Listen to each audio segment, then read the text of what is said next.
What do you get when a boxing legend faces off against a YouTuber? A fight that was chaotic, frustrating, and oddly entertaining. Let's unpack this mess.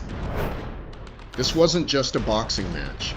It was a wild mix of hype, tech fails, and mismatched skill levels that had everyone talking for all the wrong reasons. We're diving deep into why Mike Tyson versus Jake Paul went from being one of the most anticipated fights to one of the most puzzling spectacles in recent memory. Did Jake Paul bite off more than he could chew? Was Mike Tyson really there to win, or was it all just a show? Whether you loved it, hated it, or couldn't stop laughing, one thing's for sure, this fight left an impression. So stay tuned as we break down everything you need to know. All the information in this video is sourced directly from the official Forbes website, ensuring accuracy and credibility. Mike Tyson and Jake Paul's fight was born out of a collision of two vastly different boxing journeys. On one side, Tyson, a legendary figure in boxing history, carried decades of experience, fame, and a reputation built on devastating knockouts. On the other, Jake Paul represented a new era of boxing, one fueled by social media, spectacle, and influencer-driven attention. Their matchup was less about traditional competition and more about what modern boxing has become, a blend of entertainment, nostalgia, and marketability. For Mike Tyson, stepping into the ring after nearly 2 decades away from professional boxing seemed to be more about personal fulfillment than proving anything to the world. The fight marked a rare return to the spotlight for the 58-year-old, whose last professional match occurred in 2005, and whose most recent exhibition was a 2020 draw against Roy Jones Jr. Tyson admitted that he wasn't fighting for external validation, saying, "I didn't prove nothing to anybody, only to myself." This mindset highlights that for Tyson, the fight wasn't about reclaiming past glory, but about testing his limits at this stage of his life. Despite his legendary status, Tyson was at a clear disadvantage. His age, reduced mobility, and extended hiatus from professional fighting contrasted sharply with Paul's active and rigorous training. The match, postponed earlier in the year due to Tyson's health concerns, wasn't set up to be a showcase of peak athleticism, but rather an event that capitalized on Tyson's name, recognition, and legacy. Paul's admiration for Tyson was evident. After the fight, he referred to Tyson as the GOAT, expressing gratitude for the opportunity to share the ring with such an icon. However, the fight wasn't just about respect. It was also about solidifying Paul's place in the sport. Beating Tyson, even at his advanced age, added a significant name to Paul's resume and furthered his narrative as a rising star in boxing. Ultimately, the match wasn't about fairness or athletic parity.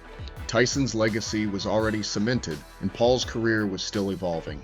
Their fight served as a spectacle, a meeting of eras, and a commentary on how much the sport of boxing has changed. The fight underscored the growing trend of blending sports with entertainment to capture public attention. The event was set up to deliver on nostalgia and drama, as fans of Mike Tyson hoped to see glimpses of the Iron Mike who once dominated the boxing world. The hype leading up to the fight was arguably the highlight of the entire experience, as media coverage leaned into the stark contrast between the 27-year-old Jake Paul, known for his divisive internet persona, and the 58-year-old Tyson, a symbol of boxing greatness. The premise itself, pitting a YouTuber turned boxer against one of the sport's icons, created a sense of intrigue and novelty, even if the matchup was inherently uneven.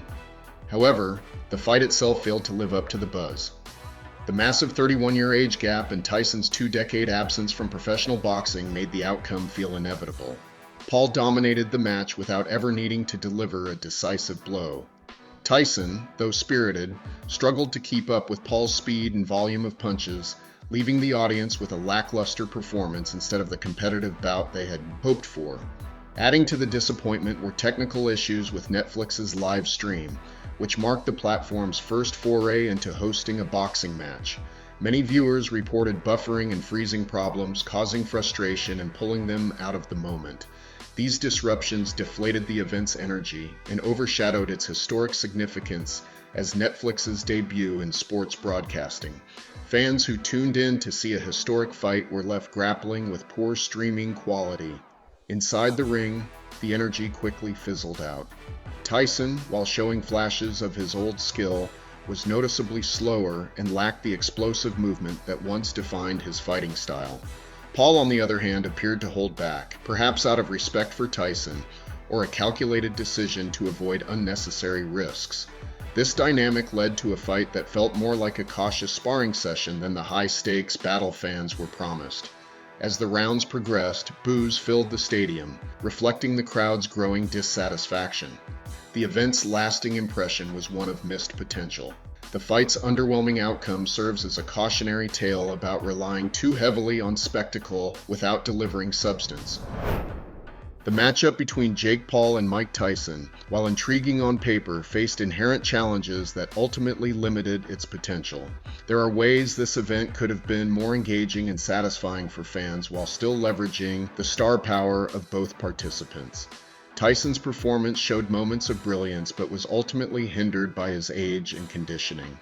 With more extensive preparation and a longer training camp, Tyson might have been able to perform at a higher level.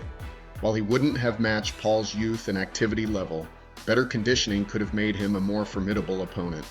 Involving Tyson's previous trainers or modern boxing experts in his camp could have honed his strategy and highlighted his strengths, making the fight more competitive. The stark difference in age, physicality, and activity level between Tyson and Paul was another reason the fight struggled. A more suitable opponent for Tyson might have been someone closer to his age or in a similar stage of their career. For instance, a rematch against Roy Jones Jr. or another retired boxer with a comparable skill set and conditioning level could have provided a more evenly matched and exciting event. Such a fight would still have drawn significant attention without the glaring imbalance that marked the bout with Paul. The fight's impact was further diminished by Netflix's technical issues, which disrupted the viewing experience for fans.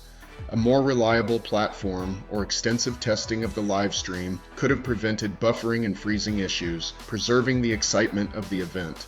Additionally, better pacing in the build-up and more in-ring energy could have sustained viewer interest.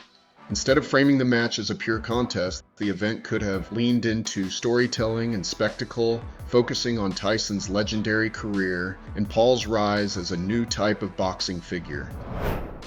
In the end, the Jake Paul versus Mike Tyson fight gave fans plenty to talk about, just maybe not for the reasons everyone hoped.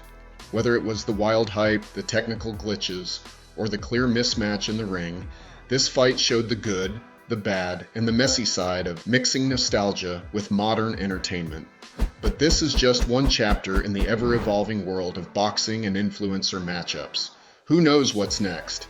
Tyson hinted at taking on Logan Paul. Imagine how wild that could get. If you enjoyed this breakdown, make sure to stick around for more updates, recaps, and behind-the-scenes looks at the biggest events in sports and entertainment. Hit subscribe, leave a comment, and let us know what you thought about this fight. Stay tuned, there's always more action coming your way.